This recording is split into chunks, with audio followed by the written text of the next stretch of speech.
மக்களே இன்னைக்கு நேற்று எடுத்த வீடியோ தாங்க. நேற்று நம்ம வீட்டில் என்ன சாப்பாடுன்னு சொல்லிட்டு பார்க்கலாம். நேற்று வேலைக்கு போயிட்டு வேலை இருந்துச்சு. அதனால் என்னால் நைட்டு இந்த வீடியோ போட முடியல. அதனால் இன்றைக்கி அந்த வீடியோவை எடுத்துட்டோமே அப்படின்றதால இந்த வீடியோ நான் போட்டு விட்றேன். நேற்று நம்ம வீட்டில் என்ன குழம்புன்னு பார்த்தீங்கன்னா, வழக்கம் போல் சாதம் வச்சுருக்கேன். அதுக்கப்புறம் மீன் குழம்பு வச்சுருங்க. நல்லா மாங்காய் போட்டு சட்டியில் மீன் குழம்பு கமன்னு சூப்பராக இருந்துச்சு மீன் குழம்பு. அதுக்கப்புறம் கொஞ்சம் மீன் வறுவல். அதுக்கப்புறம் காலை சாப்பாடு என்னென்னு பார்த்திங்கன்னா இட்லி தாங்க. இந்த மீன் குழம்பு சட்னி தான் அரைக்கல. இந்த மீன் குழம்பே நாங்கள் தொட்டுக்கிட்டோம். மக்களே இன்றைக்கி எங்கள் வீட்டில் மீன் குழம்புங்க. இவர் என்ன பண்ணிருக்காரு, விசேஷத்துக்கு போனீங்க? எத்தனை மணிக்கு போனேன், எத்தனை மணிக்கு வந்தேன்? இப்போ மணி என்ன 10:30 ஆகுது. இப்போ தான் விசேஷத்தை முடிச்சுட்டு வரேன்.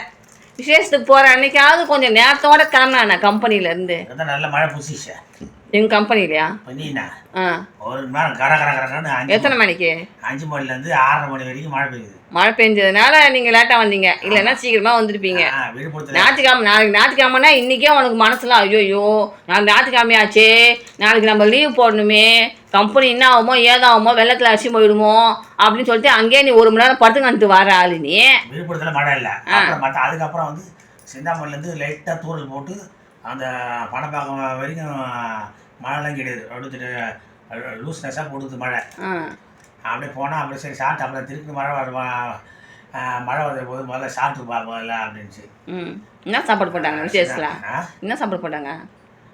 காரக்குழம்பு, சாம்பார், ரசம், அவ்வளோதான். அதான் சாப்பாடு போட்டிருக்காங்க. இன்றைக்கி எங்கள் சின்னம்மா வீட்டில் வீடு கொடுத்துன்னு போகிறதுங்க. விசேஷத்துக்கு இவர் தான் போனார். ஏன்னா அது என்னால் காலையில் போகலான்னு பார்த்தேன். 5:30 மணிக்கெலாம்